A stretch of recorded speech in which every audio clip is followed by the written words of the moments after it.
हरे कृष्णा। तो आप सबका हाँ स्वागत है वात्सल्य अमृत की सेमिनार क्लासेस में। तो हम जैसे लास्ट टाइम शुरू किया है सद दर्शन, षड दर्शन, आज हम उसको सेकंड क्लास करेंगे। तो पहले प्रेयर कर लेते हैं। ओम अज्ञानतिमिरान्धस्य ज्ञानांजन शलाकया चक्षुर उन्मिलितं येन तस्मै श्री गुरुवे नमः। नमः ओम विष्णु पादाय कृष्ण पृष्ठाय भूतले श्रीमते लोकनाथ स्वामी निति नामिने। नमः ओम विष्णु पादाय कृष्ण पृष्ठाय भूतले श्रीमते भक्ति वेदांत स्वामी इति नामिने। नमस्ते सारस्वते देवे गौरवाणी प्रचारिणे निर्विशेष शून्यवादी पाशाते देश तारिणे। जय श्री कृष्ण चैतन्य प्रभु नित्यानंद श्री अद्वैत गदाधर शिवासादि गौर भक्तवृंद। हरे कृष्ण कृष्ण कृष्ण हरे हरे, हरे राम राम राम हरे हरे। शिला प्रभुपाद की जय। तो षड दर्शन, ये हमने लास्ट टाइम ये शुरू किया था षड दर्शन। तो षड दर्शन करने से पहले हमने क्या किया था, वेदास को थोड़ा सा रिवाइज किया था, क्योंकि इसमें जो टर्मिनोलॉजीज यूज होंगी, जो प्रासंगिक बातें होंगी, उसके लिए हमें वेदास को थोड़ा सा रिवाइज करने की जरूरत है। तो एक बारी गो थ्रू हो लेते हैं। हम्म, तो हम सब लोग जानते हैं वेदा कितने प्रकार के होते हैं, चार। तो इनिशियली जो है एक ही वेदा था, यजुस। तो शिला व्यास देव जी ने क्या किया, कलयुग के लिए उन्होंने चार में डिवाइड किया, ऋग वेदा, यजुर्वेदा, सामवेदा, अथर्ववेदा। तो जो ऋग वेदा है उसमें क्या होता है, उसमें बेसिकली प्रार्थनाएं होती हैं, है ना, मंत्रास होते हैं जो प्रार्थनाएं होती हैं। फिर दूसरा है आपका सामवेद। सामवेद में भी वही प्रार्थनाएं होती हैं, लेकिन उनकी जो छंद है या उनकी जो ट्यून है वो अलग होती है। फिर उसके बाद आते हैं आपके यजुर्वेदा। यजुर्वेदा में होता है कि प्रोसीजर, कोई भी कार्य करने हैं उसको, उसका प्रोसेस क्या है, क्या तरीका है उसको परफॉर्म करने का, जैसे यज्ञ, है ना, ये सब हमारा आता है यजुर्वेदा में। और अथर्ववेद जो है, मतलब कोई भी साइंस, कोई भी विज्ञान जो जड़ से या पदार्थ से लिंक है, उस वो कहाँ पे आता है, अथर्व वेदा से। Anything which is dealing with matter, वो अथर्व वेदा में आता है। तो ऋग्वेद, यजुर्वेद, सामवेद, अथर्ववेद। अब ये जो चार तरह के वेद हो गए, हर प्रकार के वेद के अंदर चार पार्ट होते हैं, चार सेक्शंस होते हैं जो भी वेद होंगे। तो सबसे पहला है संहिता, फिर ब्राह्मणा, अनायक और आरण्यक, और फिर उपनिषद। लास्ट टाइम हमने उपनिषद की जगह मंत्रा, क्योंकि जो ये क्लास है हिज होलीनेस भक्ति पद्म महाराज ने दिया है, उन्होंने वहां पे उपनिषद को न्याय के साथ कंफ्यूज ना करे, इसलिए उपनिषद यूज नहीं किया था, और उन्होंने मंत्रा यूज किया था। तो चार पार्ट होते हैं।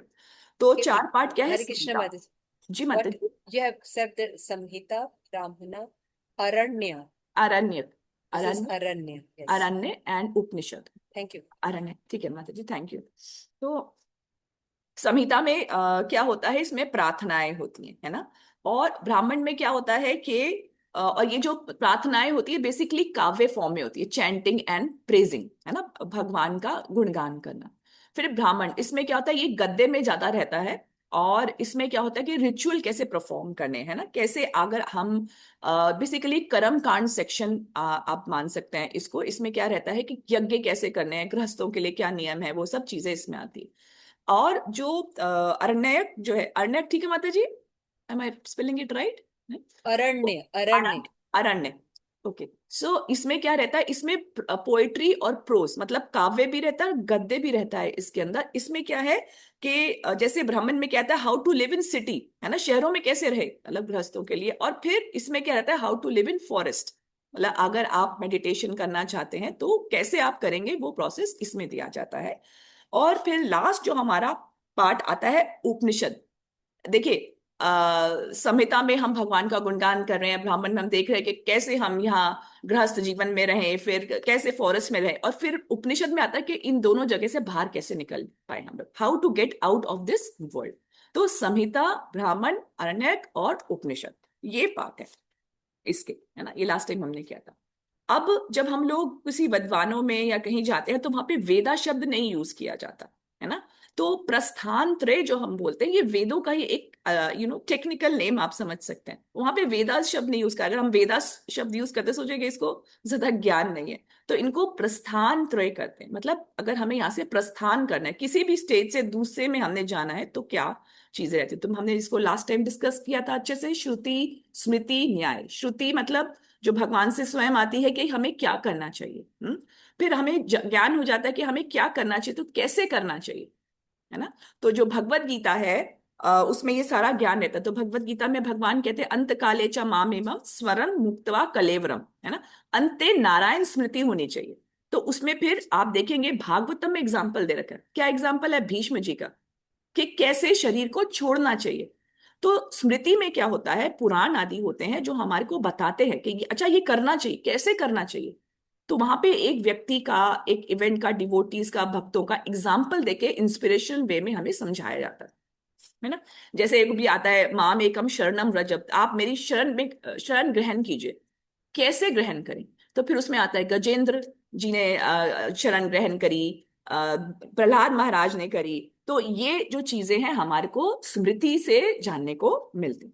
फिर न्याय, तो कई लोगों को बताते कि आप हरे कृष्णा महामंत्र करिए, है ना। तो कुछ लोग तो सरल होते हैं, वो करते हैं, और कुछ लोग बोलते हैं क्यों करें, है ना। श्रुति में बताया जा रहा है जब आप इस जगत में आए हैं तो आपको क्या करना चाहिए, स्मृति में बताते हैं कैसे करना चाहिए, है ना। और न्याय जो होते हैं, उपनिषद जो हमारे होते हैं, उसमें बताया जाता है क्यों करना चाहिए, जो कुछ लोग सरल रूप से नहीं मानते। तो लॉजिक, तर्क के द्वारा यहाँ पर हमारे को समझाया जाता है। तो इसके बाद अ, हमने किया था, ये हम ऑलरेडी कर चुके हैं, मैं जस्ट एक रिवाइज कर रहे। तो ये जो हमारे श्रुति है, ये कहाँ से आती है? ओरिजिनली औपरुषे है, भगवान से आती है, क्योंकि उनमें चार दोष नहीं है। तो अभी हमने ये डिस्कस किया। अभी हमारे पास कितने चैप्टर्स और कितना कंटेंट बचा है, हमने लास्ट टाइम किया था कि ऋग्वेद कितने हैं टोटल में, है ना। कितने यजुर्वेद हैं, कितने समवेद हैं, और कितने अथर्ववेद है, ये हमने लास्ट टाइम ऑलरेडी कर लिया है। अब इसके अंदर एक बहुत इंपॉर्टेंट पार्ट आता है ये। देखिए, श्रुति कर लिया, चार वेद आ गए, अब स्मृति पे आ रहे हैं। स्मृति में हमारे को जनरल लगता है कि क्या है स्मृति में, पुराण आते हैं, इतिहास आते हैं, काव्य आते हैं, लेकिन उसके और भी क्या अंग है इनको पढ़ने के लिए। अब हमारे पास कोई पुस्तक है ना, अगर एक छोटा बच्चा है उसको ABCD भी नहीं आता है तो पढ़ेगा कैसे? माता जी ये स्मृति दिख नहीं रहा है, थोड़ा नीचे कर दी, जी वेदांत से दिख रहा जी। है, अदरवाइज तो कंफ्यूज करें। अभी दिख रहा माता जी? Yes yes. हाँ हाँ। तो स्मृति, अब हम स्मृति पे आ गए हैं ना। श्रुति में हमने चार वेद कर लिए, चार वेद बताए कौन से होते हैं, उनके अंग भी बता दिए। अब हम स्मृति पे आते हैं। तो स्मृति में सबसे पहले होते हैं कि वेदों के अंग, कि अगर हमारे को वेद पढ़ने हैं तो हमारे को पढ़ने के लिए विद्या विद्या दोनों चाहिए ना, हमें अक्षरों का भी ज्ञान होना चाहिए, तभी तो हम पढ़ सकेंगे। तो उसको क्या बोलते हैं? शिक्षा। मतलब शिक्षा मतलब अक्षरों का ज्ञान। जब शुरू में बच्चों को गुरुकुल भेजा जाता है तो ये 6 अंग उनको सिखाए जाते हैं। ये फर्स्ट अंग उनको सिखाया जाता है। तो सबसे पहले क्या आता है? शिक्षा, मतलब प्रोनाउंसिएशन कैसे करना है, अक्षर जैसे क ख ग, कहाँ पे हमारी जो जिह्वा है, तालु के कौन से पार्ट पे लगती है, ये सारा उनको प्रोनाउंसिएशन सिखाया जाता है। जैसे आप देखते हैं प्रोनाउंसिएशन, कितने बड़े बड़े डॉक्टर्स हो जाते हैं, कितने पढ़ लेते हैं, लेकिन उनको बोलना नहीं आता। शिला प्रभुपाद बोलते हैं कि एक जो मनुष्य है उसको तो ये पढ़ना, लिखना और बोलना आना चाहिए, ये मनुष्य का बेसिक क्वालिटी होती है। तो यहाँ पे शिक्षा का मतलब है प्रोनाउंसिएशन। फिर व्याकरण, अब अक्षर हमारे को बता दिए, क ख ग, इनको जोड़ना कैसे, कैसे जोड़ा जाता है। तो इसमें हमारा कैसे जोड़ते हैं इसको, समास से, संधि से, ये ज्ञान यहाँ पर दिया जाता है। इसको बोलते हैं व्याकरण, ग्रामर। फिर उसके बाद आता है निरुक्ति। निरुक्ति मतलब डिक्शनरी, है ना। डिक्शनरी बेसिकली डिक्शनरी, लेकिन कैसी डिक्शनरी? प्रासंगिक डिक्शनरी। ये नहीं, वर्ड टू वर्ड मीनिंग नहीं है। इसको हम समझते हैं, जैसे कई दफा लिखा होता है भ्रम। भ्रम का मतलब आत्मा भी हो सकता है, मन भी हो सकता है, परम भ्रम भी हो सकता है ना। तो उस प्रसंग में उसको किस लिए यूज किया गया, और भी इसको समझते हैं। जैसे हम बोलते हैं कि शिला भक्ति सिद्धांत सरस्वती ठाकुर जो है वो सिंह गुरु हैं। तो अगर आप इसका वर्ड टू वर्ड मीनिंग लेंगे तो अच्छा वो शेरों को पढ़ाते हैं क्या, शेरों के गुरु है क्या? नहीं, कि वो ऐसे जब वो दहाड़ते हैं, मतलब जब वो भाषण देते हैं, तो वो एक दहाड़ है। कैसी दहाड़ है? एक शेर की दहाड़ है जो हमारे हृदय के अनर्थों को भगा सकती है। तो इसको बोलते हैं कॉन्टेक्चुअल मीनिंग। तो आप देखेंगे जब भागवतम में वर्ड टू वर्ड मीनिंग नहीं है, प्रसंग के हिसाब से वहां पे अर्थ होता है। तो निरुक्ति का क्या मतलब हुआ? डिक्शनरी, है ना। फिर छंदास। छंदास में क्या है? यहाँ पे हर जो भी सेंटेंस बना है ना, उसको अलग अलग लय में गाया जाता है है ना, जैसे आपका वेणुम कवंतम अरविंदलायताक्षाम, तो अलग है, अनुष्टुप है ना। जैसे सर्वधर्मान परित्यज्य मामेकम शरणम व्रज, तो अलग अलग छंदा होते हैं। इससे क्या होता है, बहुत ही अच्छा एक, आप देखिए इंग्लिश में ऐसा कोई ऑप्शन अवेलेबल नहीं है, ये सिर्फ हमारी संस्कृत भाषा में ही अवेलेबल है। फिर नेक्स्ट इसमें आता है ज्योतिष, इसको बोलते हैं टाइम साइंस। ज्योतिष का मतलब एस्ट्रोलॉजी लोग समझते हैं, एस्ट्रोलॉजी सिर्फ एक 2% पार्ट है। इसमें ज्ञान होता है कैसे, किस समय आपको उठना चाहिए, किस समय भागवतम पढ़ना चाहिए, किस समय जप करना चाहिए, आपको बीज कब बोना चाहिए। हर हर चीज का एक प्रॉपर समय होता है। वो समय कहाँ दिया गया है, ज्योतिष में दिया गया है। तो ज्योतिष मतलब ईश, ज्योति का ईश वो कौन है, सूर्य, ज्योति सूर्य से आती। तो ये क्या है, साइंस है टाइम का, कंट्रोलर सन है इसके। तो हर चीज का समय रहता है, और यहाँ पर यही बताया जाता है कि किस समय पर क्या करना चाहिए। फिर उसके बाद आता है कल्प, रिचुअल। इसका क्या, इसका कल्प रिचुअल बताते हैं कंडक्ट, हमारा बिहेवियर कैसा होना चाहिए, हम ये सब कार्य कर रहे हैं, है ना, हमारा क्रिया कैसा होना चाहिए। जैसे अब हम जैसे सच्चिदानंद प्रभु बहुत अच्छा बताते हैं कि जब हम जप कर रहे हैं तो हमारे अंदर भाव नहीं है, कुछ नहीं है, एटलीस्ट आदर तो हो। तो जब हम बैठे हैं किस तरह से माला को पकड़ रहे हैं, कैसे कर रहे हैं, तो ये क्या है, कंडक्ट। तो प्रभुपाद भी हमेशा बोलते थे सिट प्रॉपर्ली। तो हमारा बिहेवियर कैसा होना चाहिए जब हम ये क्रियाएं कर रहे हैं, उसको बोलते हैं कल्प। तो ये हमारे 6 रूल हैं, वेदांग, ये अंग हैं वेदों के। वेदों को पढ़ने के लिए हमारे को इन 6 अंगों की जानकारी होनी चाहिए। और ये जानकारी किसको मिलती है, जो बच्चे गुरुकुल में जाते हैं। लेकिन हमारे जो शिला प्रभुपाद है वो इतने मर्सीफुल है कि वो हमारे को भी ये ज्ञान देते। कैसे दिया उन्होंने ज्ञान, आप देखिए, जब हम भागवतम की क्लास पढ़ते हैं, आपने कई दफा प्रभुपाद का लेक्चर सुना होगा, उसमें प्रद्युम्न महाराज जो पहले एक एक शब्द पढ़ते थे, है ना, वो क्या है, शिक्षा है आपकी। फिर वर्ड मीनिंग पढ़ते थे, फिर उसको रिसाइट करते थे, है ना। तो ये क्या है, इससे क्या होता है, हम ये सारे के सारे अंग, भागवतम पढ़ने का टाइम 8 बजे है, 8 बजे ही पढ़ी जाएगी। तो इस तरह से हम सारे के सारे अंग, अगर हम प्रभुपाद द्वारा दिए गए अपना मॉर्निंग प्रोग्राम अच्छे से करते हैं, तो हम ये वेदों के 6 के 6 अंग पालन कर रहे हैं। तो हमें सोचे इससे क्या होगा, इससे क्या होता है, जब हम नियम से रहते हैं, स्टडी रहते हैं, तो हम मोड ऑफ गुडनेस में आते हैं। सतोगुण में ही ज्ञान आता है, रजोगुण और तमोगुण में ज्ञान नहीं आता। हम कितना भी रट ले, है ना, वो ज्ञान नहीं आएगा, वो क्योंकि हम उस, आप बताएं कि वो उस एयरपोर्ट पे ही नहीं है जहां पर प्लेन आना है। तो ये बहुत इंपॉर्टेंट है। तो ये हमारे 6 अंग हो गए, कि कैसे हम वेदों को पढ़ेंगे कैसे। फिर उसके बाद आता है आगमा। आगमा मतलब आना, कहाँ से आना, निगम। हमने पढ़ा है भागवतम के 3रे श्लोक में निगम बोलते हैं वेदों को। तो जो वेदों से आता है उसको बोलते हैं आगमा। इस वेदों से और क्या आता है कि हमारे को कैसे पूजा करनी चाहिए, डीटी वर्शिप कैसे करनी चाहिए। तो पहले किस तरह की पूजा की जाती है, आ, ये अपनी अपनी चेतना के अनुसार होता है। जब किसी की चेतना बहुत ही लो होती है तो उनको लगता है जहां शक्ति है ना उसको पूजना चाहिए, तो क्या है, शाक्तास। तो जैसे शक्ति, जो सती जी हैं, उनके जब उन्होंने अग्नि समाधि ली थी तो उनके शरीर के 64 पार्ट गिरे थे, अलग अलग जगह थे, जिनको 64 पीठ बोलते हैं। तो वहां वहां पे उनकी पूजा होती है। ऐसे ही पहले तो किसी को ज्ञान हुआ कि हाँ कोई शक्ति है, तो उसकी पूजा करनी चाहिए। फिर उन्होंने ये शक्ति को कोई कंट्रोल कर सकता है, जैसे सूर्य देव। तो लोग पहले शक्ति की पूजा करते हैं, फिर किसकी पूजा करते हैं, सूर्य देव की पूजा करते हैं। फिर सोचा कि सूर्य को भी कंट्रोल करने वाला है गण, गण मतलब कंट्रोलर, गणपति, कंट्रोल करने वाला। फिर इसको नष्ट भी कोई कर सकता है, कौन नष्ट कर सकता है, शिवा। और इसको क्रिएट कौन कर सकता है, विष्णु। तो इस तरह से ये क्या है, ये डीटी वर्शिप के अपनी चेतना, अपनी कॉन्शियसनेस के से इस हिसाब से ये डीटी वर्शिप के तरीके। जब हम विष्णु पूजा की बात करते हैं तो विष्णु पूजा 4 तरीके से की जाती है ना। कैसे की जाती है, वैश्य वैकिंस, एक मिनट, सॉरी, हाँ नेक्स्ट, अच्छा वो हम लोग नेक्स्ट में करेंगे। हाँ ठीक है। तो यहाँ पे आप हम देख रहे हैं कि किस तरह से अलग अलग पूजा की जाती है। तो अलग अलग तरीके से पूजा करी जाती है विष्णु की, जैसे यहाँ पे बताया गया है आगमास, आगमास के हिसाब से जो पूजा की जाती है। लेकिन आगमा के अनुसार पूजा करना वो वैदिक तरीका है वर्शिप करने का। और वो कौन कर सकता है विष्णु की वैसी वर्शिप, अगर वो जन्म से ब्राह्मण। अगर वो ब्राह्मण नहीं है, कोई जन्म से, तो वो ये आगमास के अनुसार विष्णु की पूजा नहीं कर सकता। हम्म, तो दूसरा तरीका क्या है? तंत्र शास्त्र है। तीसरा तरीका क्या है? पंथ होता है। और चौथा तरीका क्या होता है? पंचरात्रिक विधि। हम्म, तो पंचरात्रिक विधि, अभी हम जैसे हमारे टेम्पल्स में पंचरात्रिक विधि फॉलो होती है। तो हम्म, तो इसको इसको इसके बाद करेंगे, थोड़ा सा पुराणों को जान लेते हैं, फिर इस विधि पे हम दोबारा आएंगे। तो हम जैसे जानते हैं कि जो पुराणास हैं वो कितने तरह के होते हैं?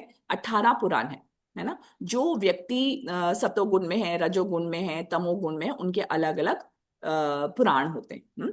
और इतिहास होते हैं, काव्यस होते हैं, ये सारे के सारे स्मृति के पाठ हैं। तो पुराण हमने देखा है, सबसे जो शुद्ध सतोगुण में, ये ऑलरेडी कर चुके हैं तो मैं इतना डिटेल में नहीं जा रही। तो शुद्ध सतोगुण में हमारा श्रीमद् भागवतम है। इतिहास क्या होता है?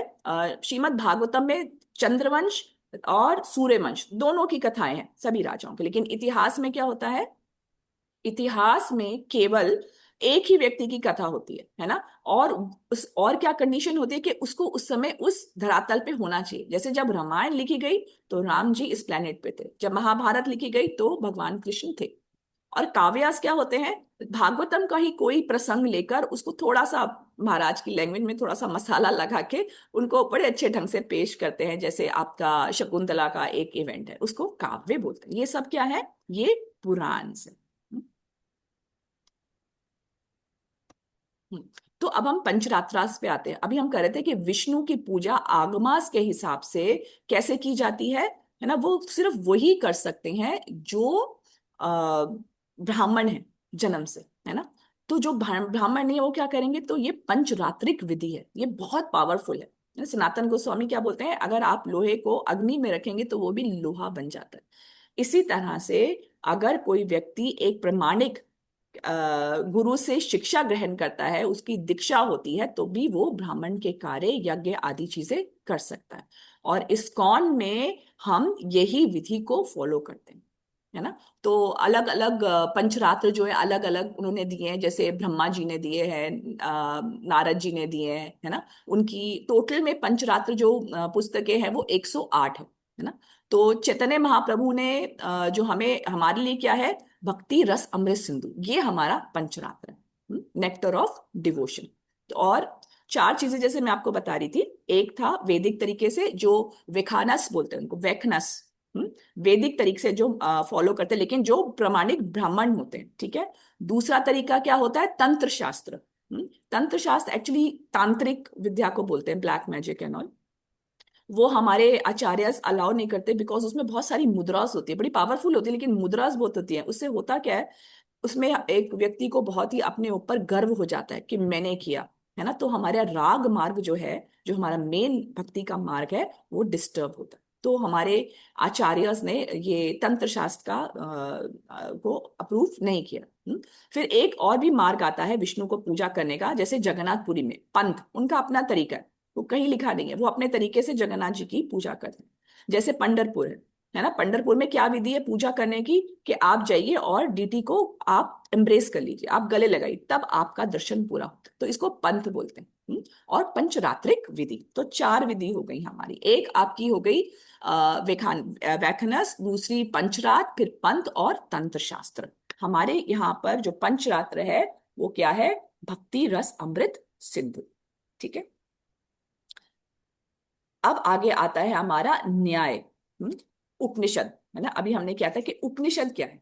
तो उपनिषद जो है वो छह यहाँ पर दर्शन है ना। उपनिषद क्या होते हैं? ये संवाद होता है गुरु का और शिष्य का। जैसे भगवत गीता हमारे लिए टॉप मोस्ट उपनिषद है, गीतो उपनिषद बोलते हैं, वहां संवाद है, संवाद रहता है उपनिषद का। तो इस संवादों पे जो होते हैं ये उपनिषद जो है, इसमें होता है कि इस भौतिक जगत से हमें बाहर कैसे निकलना होता है। तो ये ज्ञान जो है वो रिवील किया जाता है उनके हृदय में। और फिर वो आगे अपने शिष्यों को देते हैं। तो उसके ऊपर जो दर्शन लिखा हुआ है उपनिषदों के ऊपर, जैसे ईशोपनिषद है, बहुत सारे चंद्रोदय उपनिषद है, इन पे जो दर्शन लिखा जाता है, मतलब तर्क लिखा जाता है, न्याय दिया जाता है, एक्सप्लेन किया जाता है, उसको ये षड दर्शन बोला जाता है, ठीक है। तो हमें छह तरह के षड दर्शन है, न्याय है, वैशेषिका है, सांख्य है, योग है, वेदांत है, ठीक है। और फिर आता है भाष्य। भाष्य क्या होता है? जैसे वेदांत सूत्र लिखा है, जो हमारे वेदास पे वेदांत वेदों का अंत किसने लिखा है? व्यास देव जी ने। तो उसके ऊपर भाष्य भी उन्होंने लिखा। नेचुरल कमेंट्री क्या है? श्रीमद् भागवतम। ऐसे अलग अलग आचार्यस ने भी लिखी। तो ये सारी टर्मिनोलॉजीज हमने भी बात करी। भाष्यास क्या है, न्याय उपनिषद क्या है, ये इनको क्या बोलते हैं? ये जो षट दर्शन है ये क्या है हमारे? ये हमारे न्याय प्रस्थान है। श्रुति प्रस्थान, स्मृति प्रस्थान, न्याय प्रस्थान। ठीक है। तो इस तरह के अब हम लोग क्या करेंगे? अब यहाँ पे हम आगे आते हैं न्याय प्रस्थान उपनिषद। ये जो उपनिषद है इसको कैसे अलग अलग ऋषियों ने एक्सप्लेन किया। तो ये जो ऐसा बताते हैं कि जो सिक्स सिस्टम ऑफ फिलोसफी है ये क्या है? ये एस्थेटिक, ये नास्तिक है सारे के सारे। इसमें से कोई भी आस्तिक नहीं है। मतलब ऐसे लग रहा है अरे तो ये तो शास्त्रों से है, उपनिषद है ना, ऋषि है, लेकिन ये सारा का सारा जो ज्ञान इसमें दिया गया है वो कैसा है? वो नास्तिक ज्ञान है। ये कैसा है? संगठित निरक्ता, है ना। ये निरर्थक है। मतलब कैसे? संगठित है, ऑर्गेनाइज्ड नॉनसेंस बोलते हैं इसको। ऑर्गेनाइज्ड नॉनसेंस, क्योंकि किस लिए इसको ऑर्गेनाइज किया गया? कि अलग अलग होता तो इनको रिफ्यूट करना बहुत मुश्किल था। आप देखिए आजकल जो भी आता है, मुझे ऐसा लगता है, मुझे ऐसा लगता है, मेरे विचार से ऐसा होगा, अलग अलग पंथ बनाते हैं। कई दफा हम कहीं भी जाते हैं तो पीछे ही मैं जब कहीं गई तो मैंने देखा कि उन्होंने शिव जी का मंत्र, हरे कृष्णा महामंत्र, चार पांच मंत्र बना के अपना ही एक मंत्र बना दिया, है ना। तो इस तरह की चीजें बहुत होती, तो इनको इकट्ठा मिलाकर रिफ्यूट करने के लिए, है ना, इसको तर्क द्वारा भेदने के लिए क्या किया गया? यहाँ पर इन्होंने ये षड दर्शन को ऑर्गेनाइज किया गया है। और फिर किसने इनको भेदा? किसने है? व्यास देव जी ने। तो ये एक श्लोक है। माता जी आप पढ़ सकते हैं प्लीज ये श्लोक? यस। कृष्ण द्वापायन नौमी यह साख्यादि युक्ति कंठ कान छित्वा युक्त सिना विश्व कृष्ण क्रीड़ा स्थल व्याध। मैं उन कृष्ण द्वापायन व्यासदेव को प्रणाम करता हूँ जिन्होंने सांख्य आदि दर्शनों के कुतर्कों रूपी कांटों को के रूपी कांटों को युक्त रूपी तलवार से काटकर पूरे विश्व को कृष्ण की लीला स्थली बना दिया। जय। तो ये जो श्लोक हम देख रहे हैं ये शिला बलदेव विद्याभूषण जी ने लिखा है गोविंद भाष्य में, है ना। तो उसमें यहाँ पे क्या करें? नौमी मतलब नाम क्या है उनका? नाम है उनका कृष्ण द्वापयन। मतलब क्या? जिनका द्वीप पर जन्म हुआ है। और नाम कृष्ण क्यों है? क्योंकि उनका वर्ण कैसा है? काला है। और उन्होंने क्या किया? कंटकान मतलब कांटे। ये जितने भी कांटे हैं ना फिलोसफी के, षड फिलोसफी के, उनको क्या किया? उनको काटा। किस लिए? ताकि कृष्ण आकर यहाँ पर क्रीड़ा कर सके। लेकिन जब ये वेदांत सूत्र लिखा गया तब तो कृष्ण अपनी लीला यहाँ से समाप्त करके जा सकते। तो फिर ये किस कृष्ण की बात हो रही है? यहाँ पर चैतन्य महाप्रभु की बात हो रही है कि ये सारी फिलॉसफीज को उन्होंने तर्क के द्वारा रिफ्यूट किया, है ना। उन्होंने समझाया कि ये कैसे गलत है। उन्होंने एक एक फिलॉसफी को अलग अलग तरीके से तर्कों के द्वारा ही बताया कि ये किस तरह से गलत है। तो यहाँ पर ये बताया गया। और किस लिए उन्होंने काटा? किस लिए? ताकि यहाँ पर हरि नाम जो है अच्छे से उच्चारण हो सके। अब आप सोचेंगे इसमें एक एग्जाम्पल आता है, जैसे हम बोलते हैं कि कृष्ण का रंग काला है। हाँ अच्छा, काला रंग तो तमस का नहीं होता है, अज्ञान का नहीं होता। कई लोग ऐसे बोलेंगे। या कोई बोलेंगे कृष्ण बहुत सुंदर है ना, मुझसे भी बहुत सुंदर है। भैया आप कौन हो? है ना। तो आप हो कौन? आप कंपैरिजन कृष्ण का अपने साथ कर रहे हो, आप हो कौन? या बोलेगा Miss Universe, Miss Universe is most beautiful even then buffalo. अब बताइए, कोई मिस यूनिवर्स बनी है उसका किसके साथ कंपैरिजन कर रहे हैं? भैंस के साथ। तो ये इस तरह की चीजों को हटाने के लिए ये षट संदर्भ जो इकट्ठित हुए थे, तो इसको किसने हटाया है? हमारे व्यास देव जी। ठीक है। तो भगवत गीता में अब जो हम जो भी यहाँ पे ज्ञान प्राप्त करेंगे तो ऐसा नहीं है कि हम षट दर्शन की, न्याय की, सांख्य की अलग अलग पुस्तकों को पढ़ेंगे, नहीं। जो ज्ञान भागवतम में दिया गया है वहीं से हम इसको जानने का प्रयास करेंगे। तो भगवत गीता में ही हमारा उपनिषद, सबसे जो उपनिषदों का सार है वो गीतोपनिषद क्या है? भगवत गीता। तो भगवत गीता में भी आप पढ़ें तो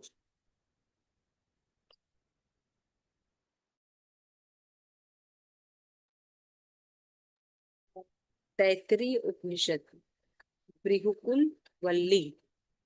ओम शहना ओम सहना भवतु सहना भुनक्तु सह वीरम करवावहे तेजस्विनावधीतमस्तु मां विद्विषावहे। ओम शांति शांति शांति। ओम ब्रह्मणा, हम दोनों की रक्षा करें। सहना, फिर ब्रह्मणा, हम दोनों को ज्ञान का फल दे। सवना उपनंतु, फिर है हम दोनों को ज्ञान प्राप्त करने की शक्ति प्राप्त हो। सह वीर्यम करवा, जो हम पढ़े वह सत्य को प्रकट करे। तेजस्वी नाम भी, वह सत्य को प्रकट करे। हम एक दूसरे के प्रति कोई द्वेष न रखे। माँ विद्विषा। ओम शांति शांति। तो ये आप देखिए ये तैत्तिरीय उपनिषद भृगुवल्ली, ये आपको ध्यान है कहाँ पे भगवत गीता में मेंशन है इसका? कोई बताएगा? ध्यान आ रहा है? 5 कोशों की बात करते हैं जब हम भगवत गीता में। यस यस, अन्न में, अन्न में, ज्ञान प्राण में, हाँ जी। प्राण में। 13.5 में भगवत हाँ। गीता में प्रभुपाद ने बहुत अच्छे से इसको एक्सप्लेन किया। तो हम्म। ये एक कॉन्वर्सेशन हुई किसके बीच में? पराशर मुनि के बीच में, है ना। तो पराशर मुनि के साथ व्यास देव जी उनके पिता है ना, व्यास देव जी के पिता है। तो उनकी एक चर्चा यहाँ पे आई हुई है, ये एक श्लोक वहीं से दिया गया है। तो उन्होंने व्यास देव जी ने उनसे पूछा कि क्या करना है, कि आप मुझे ये बताइए कि सबकी उत्पत्ति कहाँ से होती है, किसके द्वारा सबका पालन होता है। तो उनके पिता कहते हैं कि तुम जाओ, वन में जाओ और चिंतन करो और मुझे बताओ कि कहाँ से होता है। तो फिर वो वन में जाते हैं। तो वो कहते हैं कि पिताजी, मैं वन में गया था, मैंने देखा अन्न से ही सब जीव उत्पन्न हो रहे हैं और अन्न ही प्राप्त कर रहे हैं। तो अन्न क्या है? अन्न ही हमारा स्रोत है। तो उनके पिताजी कहते हैं अभी तुमने सही से नहीं समझा है, आप वापस जाओ।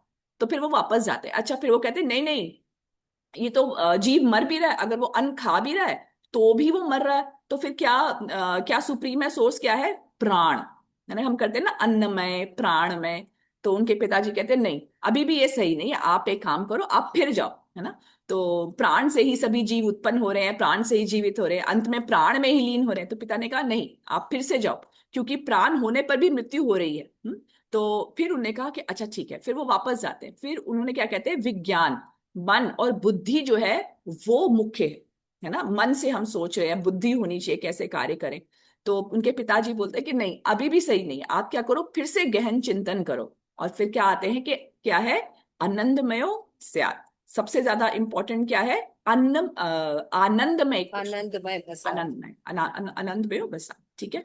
तो ये जो है 5 कोश, ये 13.5 में प्रभुपाद ने बहुत अच्छा एक्सप्लेन किया हुआ है कि हमारे 6 कोश हैं, है ना। ये 6 कोश क्या है? हमारी चेतना के 5 स्तर हैं: अन्नमय, प्राणमय, मनोमय, ज्ञानमय, विज्ञानमय और आनंदमय। और ये जो षड फिलोसफीज हैं, षड दर्शन है, कहाँ से आता है? मनोमय से। ये मन की विचारधारा है। हम्म। क्योंकि इतना जानने के बाद भी इन्होंने क्या कहा कि ये जो प्रकृति है इसका सोर्स कौन है? एटम है, परमाणु है। ये नहीं बताया कि भगवान कृष्ण स्वयं है। क्या बताया? कि परमाणु है या प्रकृति है, या जो सब मेन चीज क्या है? कर भला हो भला। यू नो उनकी विचारधारा इतना पढ़ने के बाद भी ऐसे ही कर भला हो भला। तो इस तरीके से ये सांख्य योग और हमारे जितने भी योग कैसे आए हैं, ये हमारे पंच कोशों से आए हैं, हमारी चेतना के स्तर से आए हैं। तो इसको आगे समझाते हैं। तो अब देखिए, ज्ञान, अनुसरण करने की तरीका, लक्ष्य, दर्शन, कोश, जीवन की अवस्था और चिंतन। जब अन्नमय कोश होता है तो उसका ज्ञान कहाँ तक रहता है? आहार और मैथुन तक रहता है। ठीक है। और वो अनुसरण क्या करता है ना, उसकी साधना का क्या लक्ष्य क्या होता है? धर्म और अर्थ। उसकी लक्ष्य मतलब भुक्ति। उसको भोग करना है। दर्शन क्या होगा? न्याय और वैशेषिक, इसके बारे में यहाँ पे हम लोग यहाँ पे बात कर रहे हैं कि कौन सा दर्शन कौन से कोश में आता है ना, मेन फोकस उसका कहाँ पे है ना। कोश क्या है? अन्नमय कोश। ये कौन सा हमने किया? न्याय और वैशेषिक। इसका कोश क्या है? अन्नमय। और ये कहाँ तक सीमित है? आहार और मेथड, रोटी कपड़ा मकान। मेरे पास अच्छा घर है, गाड़ी है, पत्नी है, बस यही चाहिए हमारे को, स्वर्ग मिल जाएगा। आप अच्छा कार्य करिए, कर भला हो भला, बस। आइए यज्ञ करिए, ये हमारे जीवन का लक्ष्य है ना। तो ये इसकी इस जीवन की अवस्था को क्या बताया जाता है? बद अवस्था है ये। आहार, उनका मेन चिंतन कहाँ रहता है? आहार में। फिर बचाव, ज्ञान कहाँ तक है? ये आपका आ गया प्राणमय कोश। तो इसमें क्या है? धर्म, अर्थ और काम, तीनों चीजें आती है, लेकिन काम है ना, धर्म अर्थ और काम, इसके भी भुक्ति ही इसका लक्ष्य होता है। ये कौन से दर्शन में आता है? योग और पूर्व मीमांसा। ये अब हमने 6 दर्शन करने हैं ना, ये नाम है यहाँ पर दर्शन के, इनको और एक्सप्लेन करेंगे, मैं एक ब्रीफ इनका बेसिक दे रही हूँ। और ये कोश इसका है प्राणमय कोश। ये भी हमारी बद अवस्था है, ये भी हमारी कैसी है? कंडीशनल स्टेज रहती है। और चिंता क्या रहती है इस समय? हमारी रक्षा कैसी होगी, LIC ले ले, बॉडीगार्ड ले ले, ये कर ले वो कर ले। तो ये जो पूरा का पूरा योग, देखिए ना, योग को क्या बना दिया पतंजलि ने कि आपका शरीर स्वस्थ रहना चाहिए, आप आत्म साक्षात्कार कर लो, है ना। आपको भगवान का साक्षात्कार हो रहा है या नहीं हो रहा उससे मतलब नहीं है, आप आत्म साक्षात्कार करिए। तो ये यहीं तक रहती है। फिर आता है निद्रा, धर्म अर्थ काम और मोक्ष। इसमें क्या रहता है? सिद्धि। इसको निद्रा इसलिए बोले क्योंकि ध्यान योग करते हैं ना, तो एक तरह के निद्रा में वो चले जाते हैं। और ये क्या है? सांख्य, ये सांख्य योग है। और ये भी मनोमय कोश है, और ये भी बद्ध अवस्था में ही आता है। फिर उसके आगे आता है शाश्वतता, शाश्वतता का कष्टकारी ज्ञान।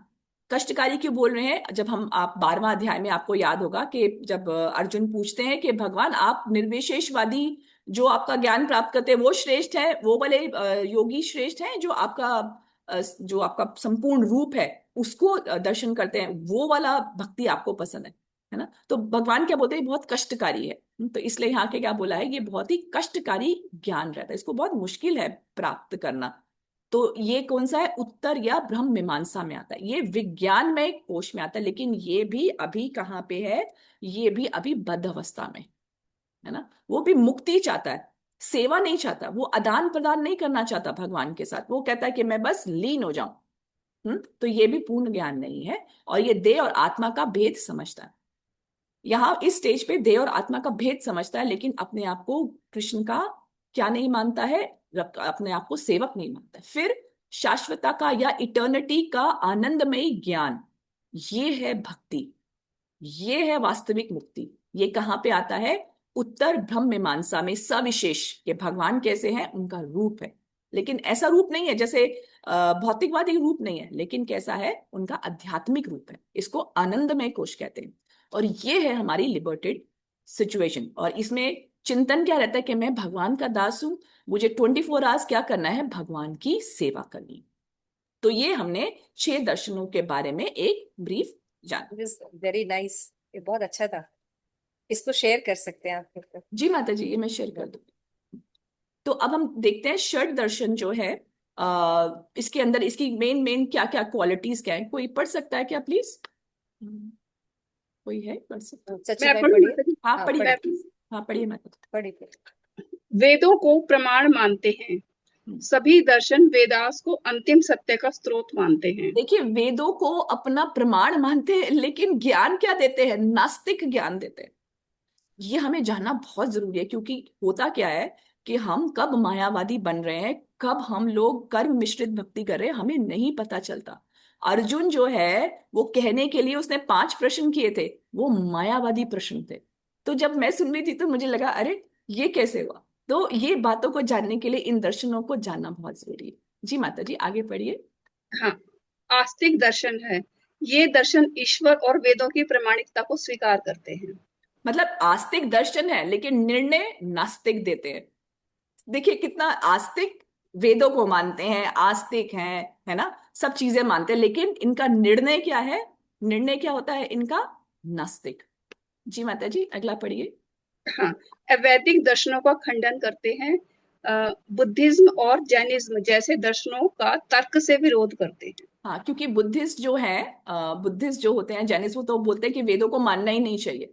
लेकिन प्रभुपाद बोलते हैं कि बुद्धिज्म ना बेटर है इनसे, क्योंकि वो बोलते हैं कि हाँ वेदों को हम नहीं मानते, लेकिन ये क्या करते हैं, ये बोलते हैं कि हम वेदों को मानते हैं लेकिन असल में उसका सही ज्ञान नहीं प्रदान करते। तो ये कैसे, वो क्या बोलते हैं ना माता जी, मणिधारी सांप, मणिधारी सांप है ये, मतलब बोलते हैं कि हम वेदों को मानते हैं, है ना, और लेकिन असल में मानते नहीं है, है ना।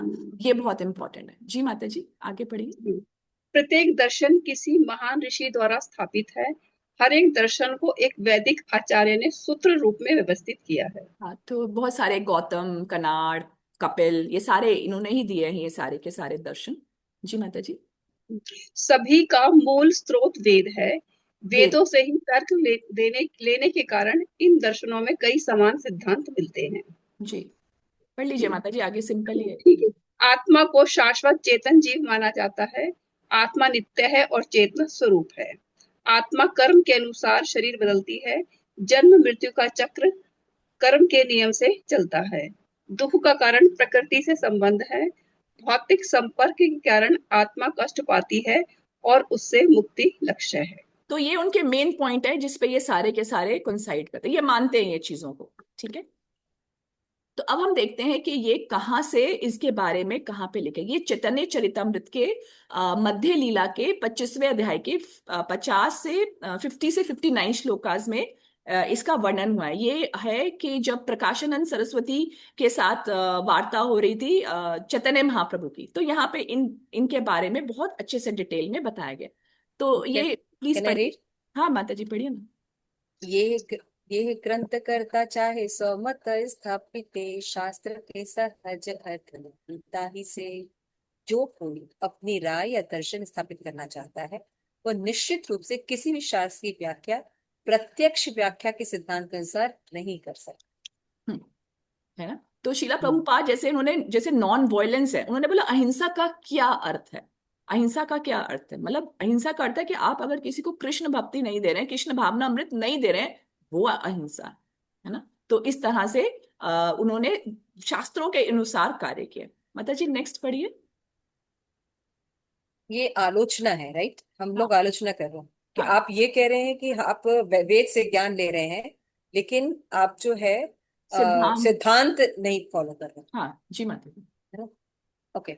मीमांसक कहे ईश्वर होय कर्मेर अंग, सांख्यस्य कहे जगतेर प्रकृति कारण प्रसंग। मीमांसवादी दार्शनिकों का मत है यदि ईश्वर है तो वे हमारे सकाम कर्मों के अधीन है। इसी तरह सांख्य दार्शनिक जो प्रकट जगत का विश्लेषण करते हैं कहते हैं कि प्रकट जगत का कारण भौतिक प्रकृति। सही बात। ये देखिए कितना वो बोल रहे हैं कि आप देखिए यहाँ पे बड़ा अच्छा समझा रहे हैं महाराज, ये जो अच्छे लोग होते हैं ना, है ना, वो कभी भी भक्ति में नहीं आते। उनको लगता है हम बहुत अच्छे हैं, जो मॉरल हम्म। साइंस के हिसाब से कार्य करते वो कभी नहीं आएंगे। मैंने अपने साथ भी देखा है, कितने हमारे मित्र सहेलियां हैं और मैं देखी हूँ इतने अच्छे लोग हैं, है ना, शाकाहारी होते हैं, दे डू शाकाहारी अर्थिंग, होते हैं। चार और नियम का पालन करते, बट दे कांट। हाँ, और जी हम बच्चों को पढ़ा रहे हैं, खाना हम्म। खिलाते हैं, ये करते हैं, लेकिन वो भक्ति में नहीं आते, है ना। वो क्या बोलते हैं, कर भला तो हो भला। तो वो कभी भी उनको नीड ही नहीं लगती है कि भक्ति अलग चीज है, मॉरल साइंस नहीं है भक्ति, है ना। वो कहते हैं आप अगर अच्छा कार्य करोगे तो भगवान को आपको अच्छा फल देना पड़ेगा। हम्म। क्या बोल रहे हैं कि भगवान अधीन है ना, आप अच्छा सकाम के। कार्य करोगे तो, क्योंकि हमने पर सुना है कि आप पाप कार्य को पुण्य से काट नहीं सकते हैं। हम्म। जी माता जी, ये पढ़ा है हमने। यस यस, भागवतम में तो बिल्कुल लेकिन क्लियर वो क्या लिखा है। बोलते हैं, कर भला तो हो भला। और हमारे हिसाब से पाप भी बंधन है, कर्म पुण्य भी बंधन है। पुण्य भी बंधन है। हाँ। ये भी अंडरस्टैंडिंग नहीं है ना, नहीं तो सकाम कर्मों के अधीन। अगर भगवान अधीन हो गए तो भगवान कैसे है? हम्म।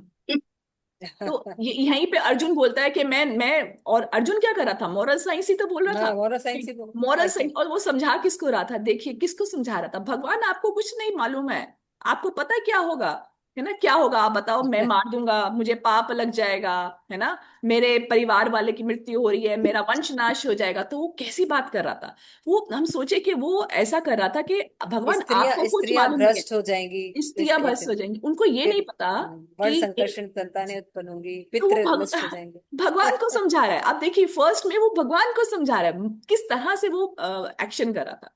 तो ये सारा के सारे ये जो हमारी फिलॉसफी है, उसी से उसका ज्ञान था अर्जुन का। तो वो उसको ये नहीं पता है कि ये जो वॉर है, ये जो युद्ध हो रहा है, ये भी भगवान की शक्ति है, ये भगवान की इच्छा अनुसार हो रहा है, तो ये भी कृष्ण भावना भावित कार्य है। तो ये चीजों को वो नहीं समझते हैं। तो एक दफा वो एग्जाम्पल दे रहे थे कि जैसे वो एक किसी बर्थडे पार्टी में जाते कि बेटे आप कितने साल के हो गए, कि हाँ मैं 7 साल के हो गया। अच्छा, तो आप मतलब 7 साल के हो गए, तो 8 साल पहले जो थे ना आप नहीं थे, है ना, उस समय आप नहीं थे, तो उनकी माता की मृत्यु थी आपकी, आप एक स्टेज में थे जहां आप जीवित नहीं थे। तो उनकी माताएं बड़ी परेशान हो जाती, आप क्या बच्चों को जन्मदिन के दिन आप मृत्यु की बात कर रहे हैं, है ना। तो लोग जो है सच्चाई को नहीं जानना चाहते हैं। अच्छा अच्छा बोलिए, अच्छा बोलिए, है ना, इसकी बात मत करिए। तो ये बहुत इंपॉर्टेंट यहाँ पे। सो नेक्स्ट पढ़ते हैं माता जी, ये वाला। न्याय कहे परमाणु नहीं होते माता जी, विश्व है, हो गया वो तो। वो तो हो गया मीमांसक। जी। हाँ जी माता। न्याय कहे परमाणु होते विश्व है, मायावादी निर्विशेष ब्रह्म हेतु कोय। न्याय के अनुयायी यानी न्यायिक मानते हैं कि परमाणु ही विश्व के प्राकट्य का कारण है, और अब मायावादी चिंतन मानते हैं कि निर्विशेष ब्रह्म ही विश्व का कारण है। यस। तो उनका पूर्ण ज्ञान नहीं है ना माता जी। देखिए यहाँ पे प्रभुपाद ने वो 58 श्लोक में बहुत अच्छे से एक्सप्लेन किया कि वो मतलब इतना ज्ञानी है। वेदा उनके गुरु कौन है, व्यास देव जी हैं। उनका निर्णय क्या हो रहा है कि परमाणु है, जो सोर्स है वो परमाणु है, भगवान का नाम नहीं है। और मायावादी भी क्या कहते हैं, ब्रह्म, है ना, उनका क्या होता है पूजा, उन कहते हैं सब तरह की पूजा करना, लेकिन उनका उद्देश्य क्या है, हरि नाम करने से क्या होगा, मैं स्वयं भगवान बन जाऊंगा। मतलब वो सब करते हैं, हरि नाम भी करते हैं वो लोग, लेकिन उद्देश्य क्या है, हरि नाम करने से मैं स्वयं भगवान बन जाऊंगा। तो ये जो विचारधारा है ये गलत है। जी माता जी नेक्स्ट पढ़े। पातंजल कहे ईश्वर होए स्वरूप ज्ञान, वेद मते कहे तार स्वयं भगवान। पतंजलि दर्शन का कहना है कि जब कोई स्वरूप सिद्ध हो जाता है तो भगवान को समझता है। जब कोई स्वरूप सिद्ध हो जाता है तो भगवान को समझता है। इसी प्रकार वेदों तथा वेद मत के अनुसार भगवान आदि कारण है। तो उसका क्या कहना है कि अगर मैं ये जान लूंगा कि मैं आत्मा हूं तो फिर मैं भगवान बन जाऊंगा, है ना। हम्म। भगवान को जानने की आत्म साक्षात्कार इंपॉर्टेंट है ना। कृष्ण हम्म। साक्षात्कार या भगवान साक्षात्कार नहीं, ब्रह्म साक्षात्कार हो जाएगा। तो ये है हमारे जीवन का लक्ष्य। आगे पढ़ेंगे माता जी। क्षय रक्षय मत व्यास कैला आवर्तन, सेई सब सूत्र रचा वेदांत वर्णन। इन 6 दर्शन मतों का अध्ययन करने के बाद व्यास देव ने इन सबको वेदांत दर्शन के अंतर्गत सारभूत कर दिया। अब देखिए क्यों किया कि इतना अनऑर्गेनाइज था, किसी का कोई विचार है, किसी का कोई विचार है, तो उन्होंने सबसे पहले ऑर्गेनाइज किया कि आपके ये विचार है, आप इसमें आते हैं, आप इसमें आते हैं, और एक एक विचार धारा को उन्होंने क्या किया, अपने वेदांत सूत्र के द्वारा रिफ्यूट किया। जी माता जी एक और। पढ़ो। हाँ माता जी प्लीज पढ़िए। ये प्रकाशन से आगे है कि वेदांत मते ब्रह्म साकार निरूपण, निर्गुण व्यक्ति रहते वेद सगुण। वेदांत दर्शन के अनुसार परम सत्य एक पुरुष। ओके। जब निर्गुण शब्द का प्रयोग होता है तो समझना चाहिए कि भगवान के गुण पूर्णतः आध्यात्मिक हैं। हम्म, अच्छा, ये वेदांत का ये तो सही है। वेदांत। हाँ तो मतलब ये अब उन्होंने कैसे रिफ्यूट किया वो आ रहा है, 50 से 59 तक था ना, पहले वो उनके बारे में बताया, अब बता रहे हैं कि वेदांत सूत्र में क्या, कि वो हाँ ठीक है निर्गुण है। निर्गुण का क्या मतलब है, वो आध्यात्मिक है, आप प्राकृतिक हैं, ऐसा नहीं है कि उनके अंदर गुण ही नहीं है, लेकिन गुण कैसे हैं, आध्यात्मिक गुण। जी माता जी नेक्स्ट। परम कारण ईश्वर केले नहीं माने, स्वसमते स्थापे मत मते खंडने। उपयुक्त दार्शनिकों में से कोई भी दार्शनिक समस्त कारणों के कारण पूर्ण पुरुषोत्तम भगवान की परवाह नहीं करता। वे अन्यों के दार्शनिक मतों का खंडन करने और अपने मत को स्थापित करने में ही सदैव लगे रहते हैं। हाँ सो सिंपल है, इसमें ज्यादा कुछ वो एक्सप्लेन की हाँ। नहीं, वो भगवान को नहीं मानते कि उसने ये मत दिया तो इसको गलत प्रूफ करना है, दैट्स ऑल। जी माता ता, जी। ताते छय दर्शन होते तत्व नाही जानी, महाजन ग्रहे कहे से ही सत्य मानी। छह दार्शनिक मतों के अध्ययन से परम सत्य तक नहीं पहुंचा जा सकता, इसलिए हमारा कर्तव्य है कि महाजनों के मार्ग का अनुसरण करें। वे जो भी कहते हैं उसे ही परम सत्य के रूप में स्वीकार कर लेना चाहिए। तो शीला प्रभुपाद कहते हैं हमारे जो आचार्यस ने हमें दिया है, हमें वो मार्ग फॉलो करना चाहिए। ये जो बताया है इन ऋषियों ने, उस मार्ग को हमें फॉलो नहीं करना चाहिए। जी माता जी, नेक्स्ट। तर्को अप्रतिष्ठित सूत्रो विभिन्ना, नासा गुणस्य मतम च भिन्न, धर्मस्य तत्त्वनिहितं गुह्यं, महाजनो येन कथा सपन्ता। शुष्क तर्क अनियंत्रित होते हैं। जिस महापुरुष का मत अन्यों से भिन्न नहीं होता वो महान ऋषि नहीं माना जाता। नाना प्रकार के वेदों के अध्ययन मात्र से कोई उसी मार्ग पर नहीं आ सकता जिससे धार्मिक सिद्धांत समझे जाते हैं। इन धार्मिक सिद्धांतों का वास्तविक सत्य तो शुद्ध स्वरूप शुद्ध स्वरूप सिद्ध व्यक्ति के हृदय में छिपा है। Very important. हम्म। फलतः जैसे कि शास्त्रों द्वारा पुष्टि होती है, मनुष्य को महाजनों प्रगतिशील मार्ग को स्वीकार करना चाहिए। तो यहाँ पे क्या बता रहे हैं, हमारे को महाजनों का प्रभुपाद ने परपोर्ट में बहुत अच्छा लिखा है ना, कि हमारे को महाजनों ने जो मार्ग दिखाया है वो हमारे को क्या करना चाहिए, उसका अनुसरण हमारे को करना चाहिए। तो ये जो मैंने आपको बताया, ये चर्चा हुई है प्रकाशानंद सरस्वती और चैतन्य महाप्रभु के बीच में, जब वो मायावादी 60,000 अपने मायावादी शिष्यों के साथ वो वैष्णव बन जाते हैं यहाँ पर। तो यहाँ पर फिर वो विश्लेषण करते हैं कि हर एक जो आपकी फिर षट दर्शन है उसमें क्या क्या कमियां हैं। तो हम जानते हैं कि हिस्ट्री अगर हम देखें तो जो ज्ञान है वो कहाँ से आया था, वो ब्रह्मा जी से, भगवान कृष्ण से हमारे ब्रह्मा जी के पास आया था, और अलग अलग जो भी ऋषि हैं, गौतम है, कनाद है ना, वहां पे आया। तो जब ये ज्ञान आया तो कुछ समय के बाद इस ज्ञान का इन वेदों का गलत तरीके से इस्तेमाल हो रहा था, है ना। लोगों ने यज्ञ के नाम पे बहुत ज्यादा पशुवध करना शुरू किया, तो भगवान इस बात से बहुत चिंतित हुए और बुद्ध के रूप में यहाँ पर उन्होंने अवतरण लिया। और फिर उन्होंने आते क्या बोला कि वेदों को नहीं मानना है ना। तो उन्होंने एक नो वेद करके एक फिलॉसफी दी, है ना, नॉन वायलेंस की फिलॉसफी दी। लेकिन आज की डेट में जो बुद्धिज्म है वो क्या है, वो कॉकरोच को भी नहीं छोड़ते। मतलब आप समझिए, बुद्धिस्ट को मानने वाले को मीट नॉन, ईटिंग करते हैं। माता जी मीट ईटिंग कुछ चल रहा है ना उसको भी खा लेंगे, खा लेंगे, मीट है ना। ईटिंग बहुत ज्यादा करते हैं। तो ये जो बुद्धिज्म अब प्रिवेल्ड हो रहा है, it is not which was given by, उनका तो आधार ही यही था, अहिंसा। तभी उन्होंने बोला आप वेदों को मत मानो, अगर आप इसके अर्थ को नहीं समझ पा रहे हो आप मत मानो, है ना। तो उन्होंने वेदों को एकदम रिजेक्ट कर दिया। फिर उसके बाद शंकराचार्य जी आए, श्रीपाद शंकराचार्य जी, उन्होंने क्या बोला, उन्होंने फिर मायावाद का यहाँ पर स्थापना करी।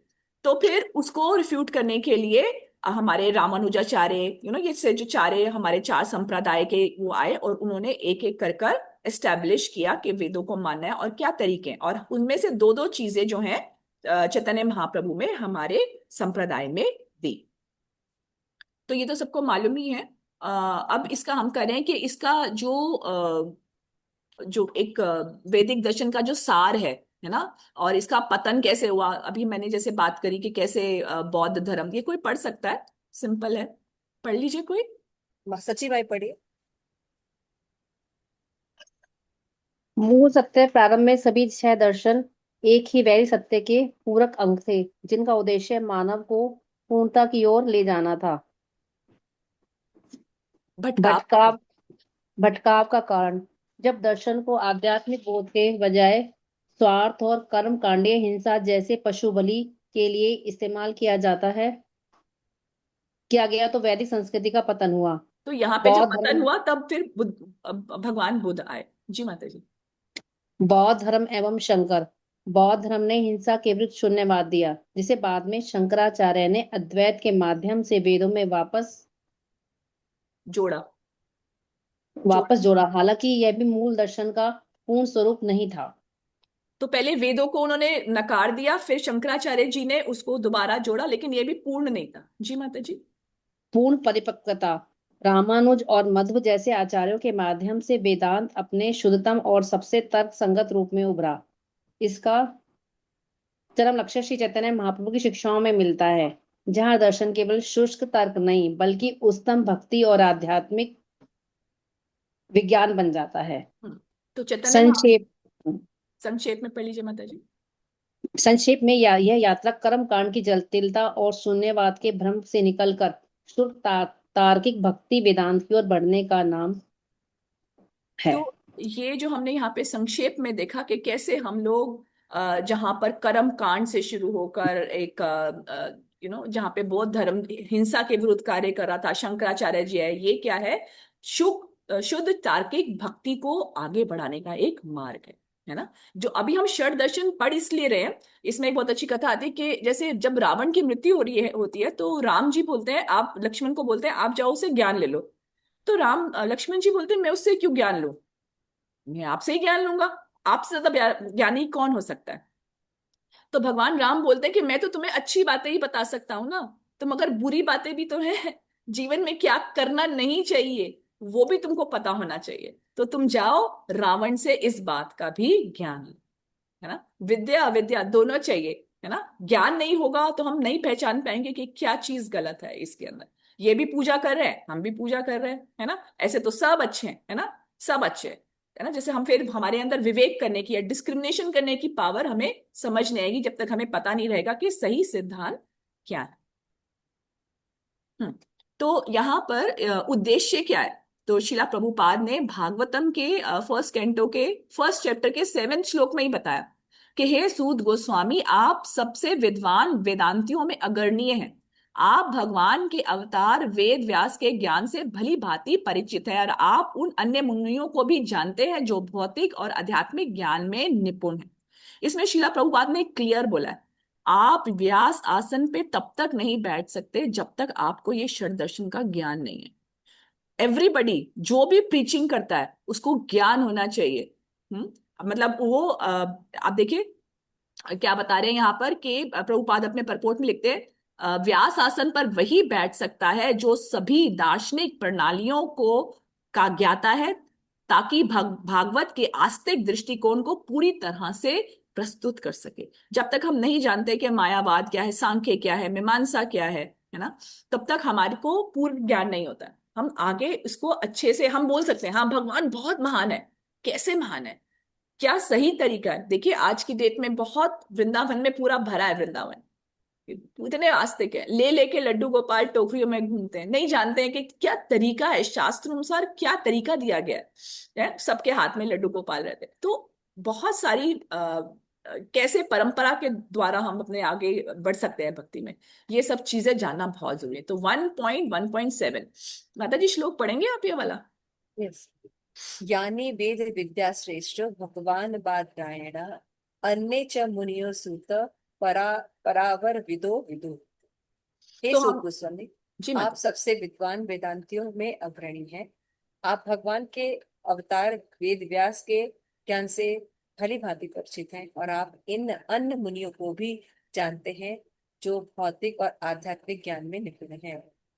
तो हमारे को भौतिक आध्यात्मिक दोनों ज्ञान की ये इसीलिए षड दर्शन को हमारे को समझना बहुत आसान होगा। एक दफा शिला प्रभुपाद तो वॉकिंग इंसाइक्लोपीडिया, वो उनको तो सारा षड दर्शन आता है। जब हम आत्म साक्षात्कार पढ़ रहे हैं तो उसमें एक डॉक्टर कॉटस्वी की है शायद मेरा, है ना, वो क्या बोलते हैं आपके यहाँ तो कास्ट सिस्टम है ना, आप तो कास्ट सिस्टम को प्रमोट करते हो। तो प्रभुपाद बोलते हैं अच्छा तो आपके यहाँ पे कुछ इंटेलिजेंट लोग नहीं होते हैं, आपके यहाँ पे मर्चेंटाइल लोग नहीं होते हैं, आपके कुछ लेबरर्स नहीं होते। बोले हाँ होते हैं, तो फिर आप भी कास्ट सिस्टम फॉलो करते हो। तो प्रभुपाद इतने ज्यादा इसमें गूढ़ रूप से जानते थे, वो अगर कोई इनसे कोई प्रश्न करता था या बात करता था तो वो देख लेते थे इसका इग्नोरेंस का लेवल क्या है, किस चेतना में ये कार्य करता है। अभी माता जी जैसे आप करवा रहे आत्म साक्षात्कार, वो उसी उसी स्तर से उसको वहीं से उसको क्या करते थे, रिफ्यूट करते, है ना। तो ये हमें भी जानना बहुत जरूरी है और बड़ा सरल है। हम जब इसको करेंगे, अभी कठिन लग रहा है लेकिन हम सब ये कर चुके हैं। प्रभुपाद ने हमें हर जगह पे ये चीजें दी हैं, खाली इसको हम ऑर्गेनाइज करेंगे। जो कोर्स है ऑर्गेनाइज तरीके से हमें पता होगा, ये सांख्य की बात कर रहा है, ये मायावादी बात कर रहा है, ये न्याय की बात कर रहा है, ये हम समझ जाएंगे। बाकी सब चीजों का ज्ञान है, खाली हम इस कोर्स के माध्यम से कुछ नया नहीं कर रहे हैं, खाली उसको हम ऑर्गेनाइज कर रहे हैं, व्यवस्थित कर रहे हैं, है ना, ताकि डिफरेंशिएट कर सके, डिफरेंशिएट कर सके हम लोग कि हम भी कहाँ गलत कर रहे हैं या आगे हमारे आसपास कुछ चीजें हो रही हैं क्या सही है, we can make intelligent choices. India में मुझे लगता है इसकी बहुत ज्यादा जरूरत है, दैट्स वाई मैंने ये कोर्स आपको बोला कि आप जरूर करिए। जी जी माता जी। क्योंकि इंडिया में सभी भागवत भागवत करते हैं, सभी भगवान की बातें करते हैं। सो ये सब पढ़ने से हमें बहुत क्लियरिफिकेशन आ रहा है। क्यों प्रेम पद्मिनी माता जी?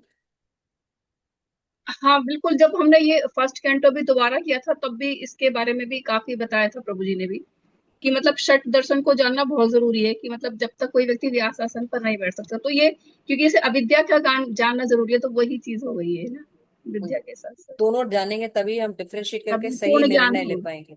बिल्कुल। जैसे जैसे तो सबसे सिंपल बात है, इस्कॉन में भी कहीं पर भी भागवत चलती है, इस्कॉन के डिवोटी भी कहीं भी चले जाते हैं।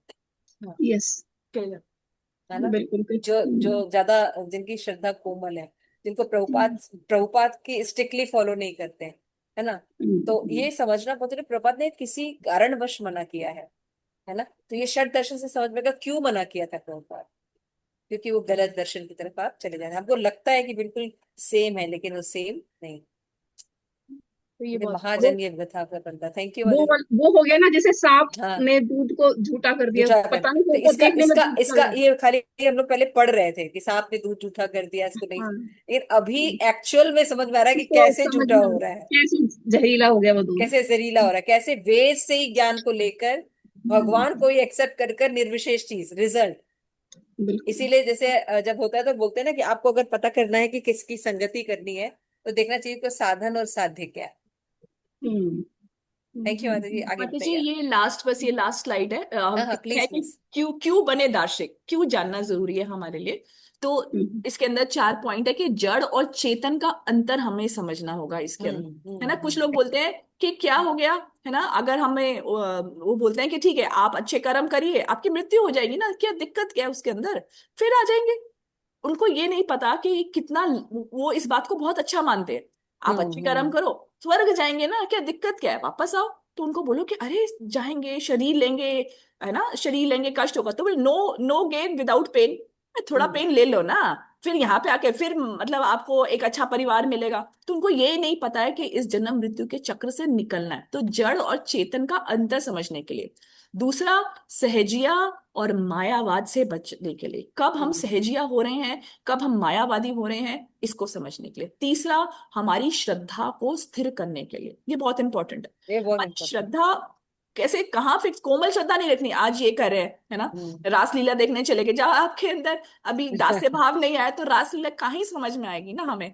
और उसके बाद हमारा जो वास्तविक लक्ष्य है कृष्ण, नाम आभास या नाम अपराध तक नहीं रहना है। प्रेम भक्ति नहीं मिल रही, शायद पोस्ट मिल सकती है ना, अच्छी अच्छी पोस्ट पे लोग बैठ जाते हैं, कोई प्रेसिडेंट बन गया, कोई ये बन गया, कोई, लेकिन कृष्ण प्रेम तो नहीं मिल रहा है ना, है ना। तो वो समझना बहुत इंपॉर्टेंट है। तो निष्कर्ष ये है कि दर्शन वह नींव है जिस पर भक्ति की इमारत खड़ी होती है। दर्शन के बिना, फिलॉसफी के बिना अंधविश्वास बन सकता है। जैसे प्रभुपाद ने बोला था ना कि सेंटिमेंटल नहीं होना चाहिए, भक्ति शुड बी विद इंटेलिजेंस करना है। अंधविश्वास बन सकती है, और भक्ति के बिना दर्शन केवल बौद्धिक व्यायाम बन सकता है ना, क्रियाएं सारी कर रहे हैं, भाव नहीं है। एक वास्तविक वैष्णव वह है जो वेदांत को जानता है और प्रेम से भगवान का नाम जपता। तो ये है हमारा तत्व ज्ञानार्थ दर्शन। क्यों जानना चाहिए हमें, फिलॉसफी के बारे में हमें क्यों पता होना चाहिए। हरे कृष्ण। मैंने प्रयास किया, बड़ा कठिन है, माता जी की कृपा है थोड़ा। नहीं, बहुत ही सुंदर समझाया आपने। बहुत अच्छा बता रहे हैं माता जी, बहुत ही मतलब बहुत ही अच्छा। एक्सीलेंट, बहुत ही बहुत अच्छा। सुंदर। जी बहुत अच्छा एक्सप्लेन किया प्रभु जी ने, आगे आने में बहुत अच्छा है। चीजें हमने सब करी हैं, मैंने भी देखा, ये सब तो पढ़ा है मैंने, लेकिन ये नहीं पता कि ये कहाँ पे यूज होता है, कहाँ हम सही हैं कहाँ हम गलत हैं। हम्म। सो आपका बहुत बहुत धन्यवाद। तो माता जी को 3 बार हरि